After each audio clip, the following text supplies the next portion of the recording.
Hi students, welcome back to class. An important competency to master before moving on to ninth grade is descriptive writing, which you can demonstrate by writing descriptions of pictures that you see. Or of us. So let's review what descriptive writing is. Descriptive writing, the purpose of it is to describe a person, place, image, or a thing so that a reader can clearly picture it in their minds. So you want to use details from all of your senses to paint a picture of the image. So for your competency, when you return to school, you will need to write a paragraph describing a picture. So today we're going to get you ready for that. So let's do a bit of review on how to write a good paragraph. So we went over this in one of our previous videos, but let's just review it. A paragraph is a group of sentences about one main idea, and it always is going to start with a strong topic sentence that explains what the paragraph will be about.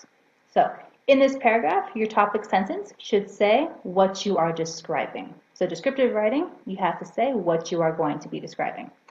After that, you're going to want to use 3 to 5 supporting details. You want to use evidence and details that support your topic sentence, and then finish with a strong concluding paragraph that sums up everything you just said, sums up the main idea, and ties the paragraph together.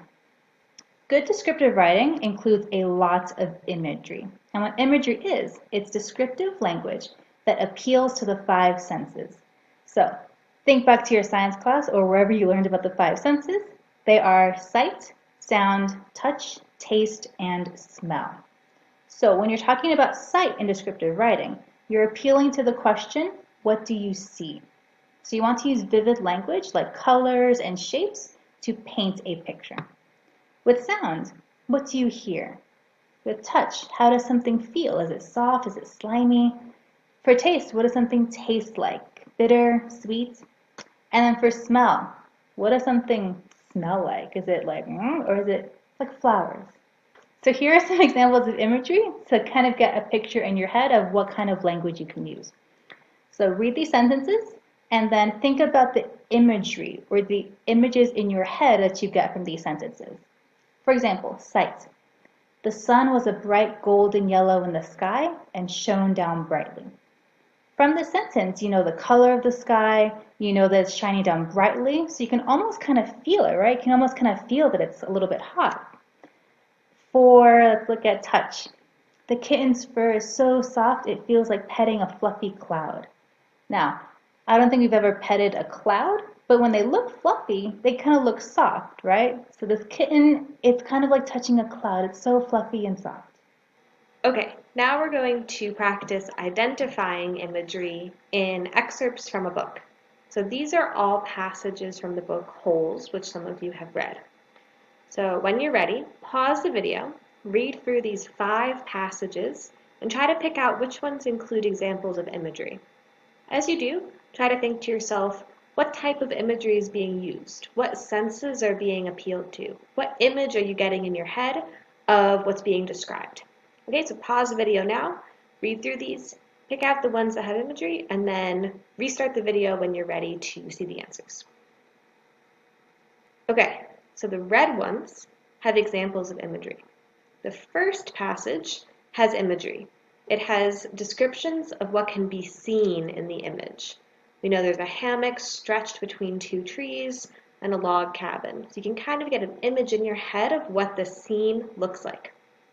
The second quote doesn't have any imagery.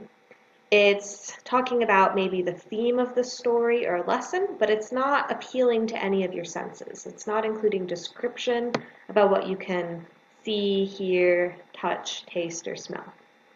The third passage does have imagery.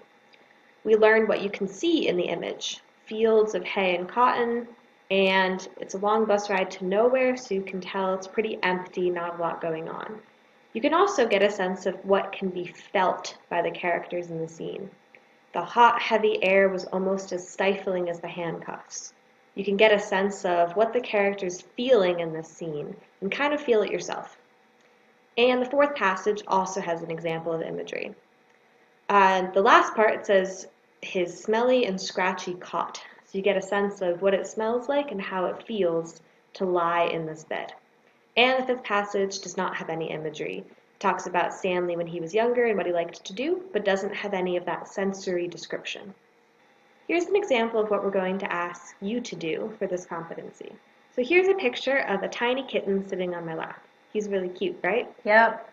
And here's a paragraph that I wrote describing this image.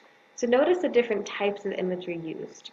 It says it's a tiny kitten with big green eyes. That helps describe what you can see in the image. The kitten let out a tiny high-pitched meow. That tells you what you might be able to hear if you were sitting there actually looking at this in real life. I pet him, feeling his soft brown and gray fur in my fingers. This tells you a bit what you might be able to feel and see again looking at this image. And I could feel his sharp claws on my leg. That tells you more about what you can feel. So you're appealing to these different senses, the sight, the sound, and the feel of this image. Okay, now it's your turn. We want you to look at this picture of a sunrise at a Barso. There's a lot going on in the picture, a lot of things to look at. You can also try to use your imagination. So think about if you were standing in this image, what do you see? What might you feel? What might you hear? What might you smell or taste? And then write one good paragraph, about 5 to 7 sentences, trying to paint a picture in the mind of your reader of this image, and use a lot of imagery to do that.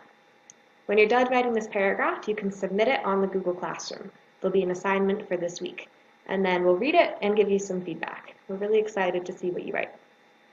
We're really looking forward to reading what you write about. And for extra credit, you can write about us. See you next time. Bye. Bye.